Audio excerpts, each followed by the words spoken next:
Oke, halo teman-teman. Ini merupakan video lanjutan dari materi React.js Basic, dan pada video kali ini kita akan bareng-bareng belajar terkait dengan Container Presentational Components.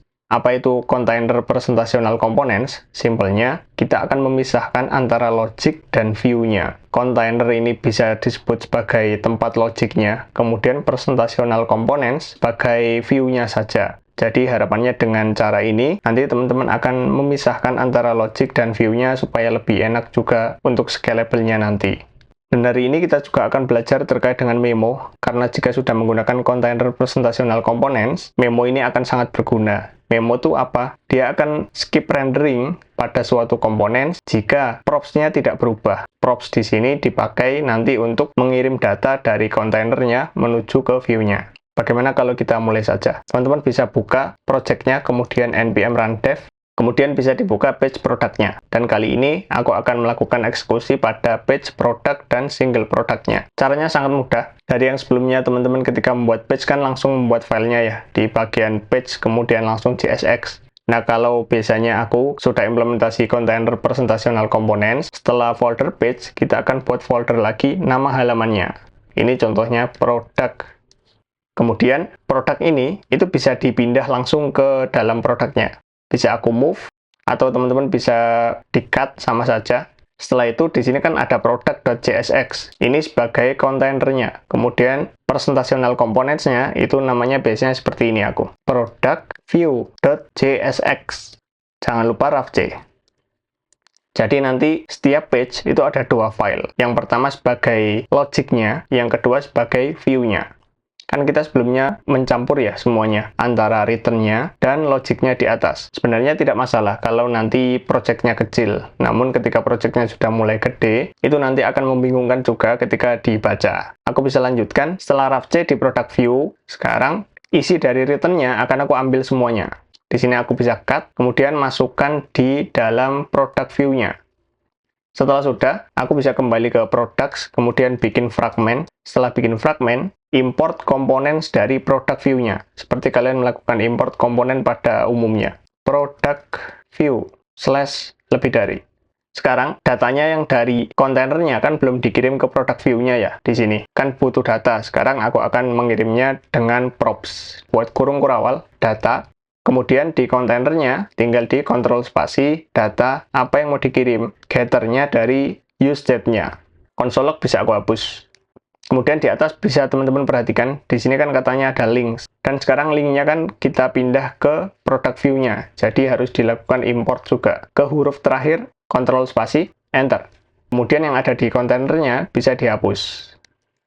Di sini terlihat lebih rapi juga ya teman-teman kodenya. Dari yang sebelumnya kita mencampur antara logic dan view-nya, sekarang sudah lebih rapi. Jangan lupa di app.jsx-nya, kita kan sebelumnya memanggil products ya. Di sini teman-teman bisa lihat, ada products from .page.product. Nah, sekarang kan sudah berubah. Sekarang kan .product, kemudian ada produk lagi di dalamnya.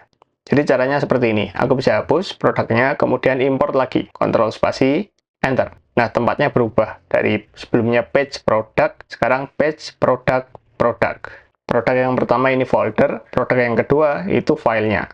Bisa aku lihat, reload. Jika punya teman-teman sudah berhasil dan tidak ada yang berubah, itu berarti kalian sudah berhasil menerapkan Container Presentational Components.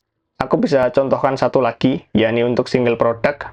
Pertama, buat folder single product. Single product-nya di move. Kemudian, buat satu file lagi untuk view-nya. Single product view. Tanpa spasi ya teman-teman. Di sini aku menggunakan camel case. rafc. Kalau sudah, aku bisa buka dulu, kemudian copy semua return-nya, atau boleh di-cut, masukkan ke dalam return view-nya. Jangan lupa kirim datanya, kurung kurawal, data. Kalau sudah, di dalam return-nya, bikin fragment, di dalam fragmentnya, panggil view-nya, single product view, enter, / lebih dari.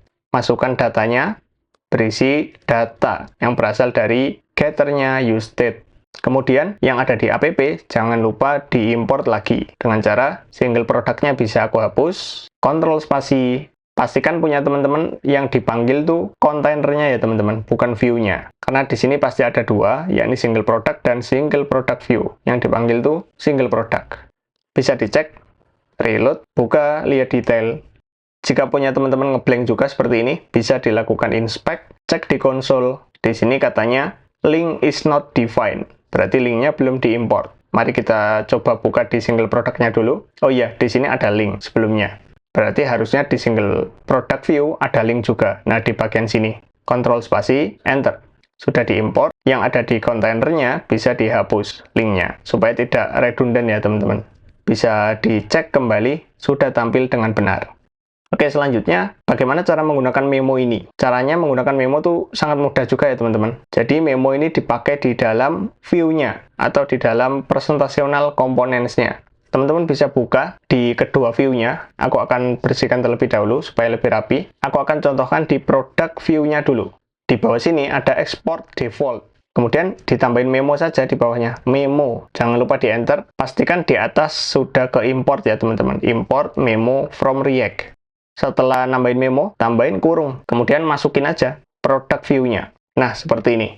Aku akan contohkan lagi di single product view. Tambahin memo, Ctrl spasi, enter, buat kurung, masukin single product view-nya. Sudah selesai. Oke, jadi memo ini dipakai untuk membatasi komponen supaya tidak re-rendering ya teman-teman, jika props-nya tidak berubah. Kita kan punya props yang bernama data. Data berasal dari kontainernya di bagian sini. Jika data ini tidak berubah, maka dia tidak akan di-render ulang. Simpelnya seperti itu.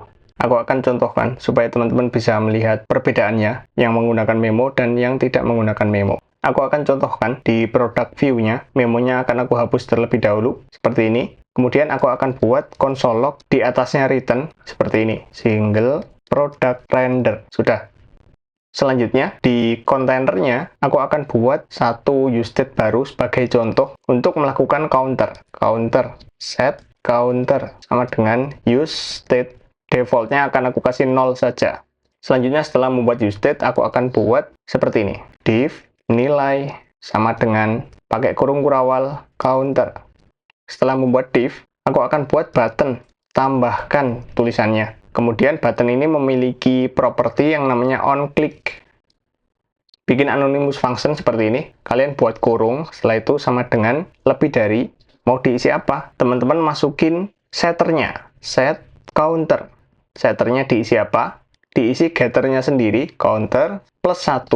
Jadi logiknya nanti akan seperti ini. Ketika user mengklik tambahkan, dia akan menambahkan plus 1 dari getternya. Jadi kalau ini 0, berarti plus 1. Kalau ini nanti 1, berarti plus 1 akan menjadi 2, dan seterusnya. Mari kita coba. Reload, klik tambahkan, maka dia akan tertambah terus. Kemudian melihat implementasi memonya di mana, teman-teman bisa melihat di dalam konsolnya. Aku bisa reload, ketika aku mengklik tambahkan, dia selalu melakukan render.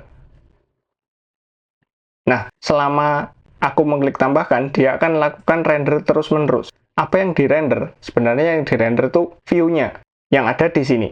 View dari presentational komponennya. Padahal isinya kan tidak berubah ya teman-teman. Kenapa harus di-render terus? Nah, ini bisa menghabiskan resource-nya nanti. Bagaimana cara mengatasinya? Cara mengatasinya teman-teman sudah tahu, di sini tambahkan memo saja. Buat kurung, tutup kurungnya di belakang. Mari kita coba lagi. Reload.